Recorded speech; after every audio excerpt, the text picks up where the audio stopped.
kayo ka-excited that this will be the first time that your love team will be performing sa The Big Dome? Rabi. Ako sobrang excited po. Kakatapos lang ng NFT. Tapos sa August, ito na. Dream come po ito para sa akin. Hindi ko nakalain ng mga pag-perform sa gabi. Wow, Jel. Ako naman po, kinikilig po ako at kinakabahan at the same time. Kasi syempre, gusto ko naman po to do something new and different with Rabin. Kumanta na po kami sa NFT. Sana this time we can sing and also yes. Oh, yun nga, napag-usapan na natin. Ano yung pwedeng pasilip or paano nyo, paandar ninyo na without spoiling sa magiging performance niyo sa The Big Dome? Secret. Ayun po yung aabangan natin lahat. Yes. Ayun na, aabangan. Yes, abangan niyo po. Speaking of aabangan, Rabin and Jel, ano nararamdaman ninyo nang malapit nang mapanood ang Seducing Drake sa Free TV next week? Hindi pa siya nag-sink in sa akin kasi sobrang big deal po na finally i-air na po sa national TV. Prime time premiere pa, di ba? Yes, diba nakakakilig po at nakakatawa. Sobrang grateful po kami for this opportunity. Thank you so much po sa mga sumusuporta at patuloy na tumatangkilig po sa akin. Maraming salamat po. Sobrang sayo po namin. Kakatapos lang ng Mutya.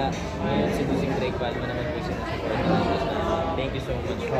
Ano masasabi mo bukas kasi itong i-air, last day na ng Mutya on Free TV? Bilis po, di ba? Parang kailan lang pinushoot namin. Tapos ngayon, na lumabas na siya sa Free TV. Maraming salamat po ulit sa lahat ng mga nanonood namin dyan sa show. How do you feel na ano ba ang mo ngayon?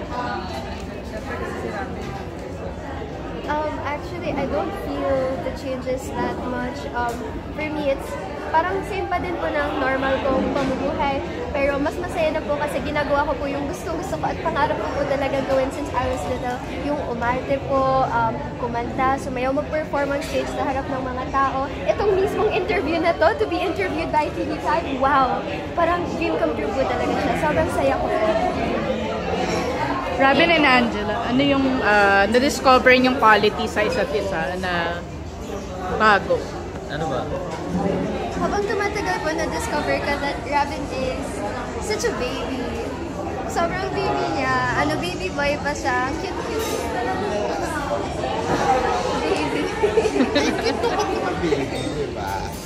Ikaw nang na-discover mo kaya no? Ano ba na-discover ko yan? Wala naman ako na-discover yan. Na-discover ko lang na ang ganda-ganda niya pala. Wow.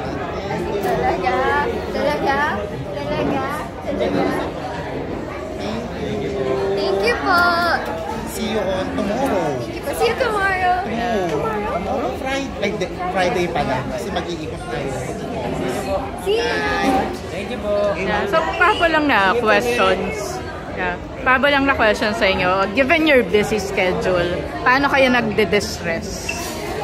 Or nagde-distress or ano yung ginagawa nyo para mawala yung pagod nyo? Like hobbies, ganyan.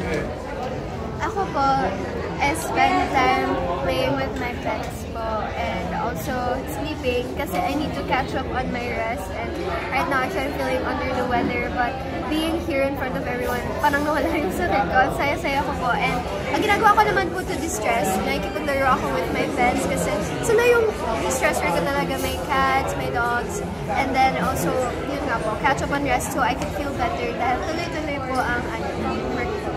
Ikaw, Rabin, do you have pets or what do you do? Basketball lang siguro. Tsaka sa taping kasi parang feeling ko napapahinga ako kahit nakakapagod. Saya-saya ko palagi sa taping kasi lahat ng tao parang hindi ako tumitigil kakagdaldal. Kasi gusto ko sila lahat kausap.